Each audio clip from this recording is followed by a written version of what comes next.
Okay, hai. Assalamualaikum warahmatullahi wabarakatuh. So, saya daripada Kaisar Farmasi. Hari ini nak share tentang topik yang simple sahaja, which is topik batuk dan selesema di kalangan bayi dan kanak-kanak yang berusia bawah daripada 2 tahun.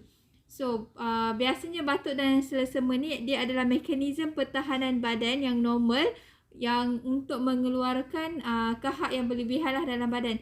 So biasanya ubat batuk dan selesema yang selalunya diberikan adalah antitussive, contohnya diphenhydramine, antihistamine which is ubat piriton ataupun ubat chlorpheniramine, ataupun decongestant lah pseudoephedrine.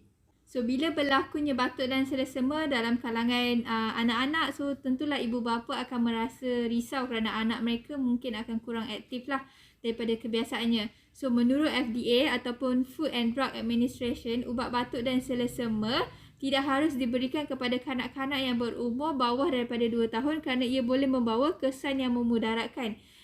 So kanak-kanak ni dia berisiko untuk mendapat kesan adverse effect yang serius serta berpotensi untuk menyebabkan kematian juga, terutamanya akibat daripada penekanan saluran pernafasan lah. Dia adalah kesan sampingan yang teruk jika berlaku kesilapan ataupun kecuaian dalam dos yang diberikan kepada kanak-kanak tersebut.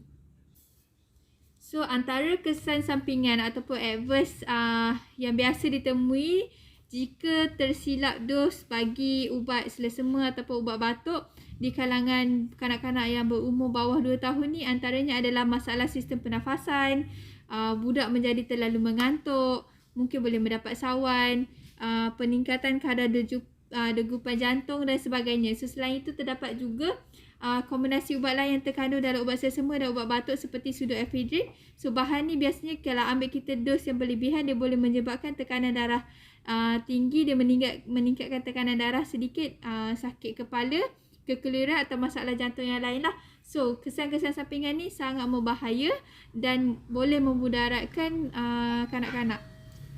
Itu sahaja perkongsian daripada saya. Sedikit sebanyak, kalau ada sebarang persoalan ataupun pertanyaan, bolehlah hadir ke mana-mana cawangan Kaisar Farmasi yang berdekatan dengan anda. Terima kasih.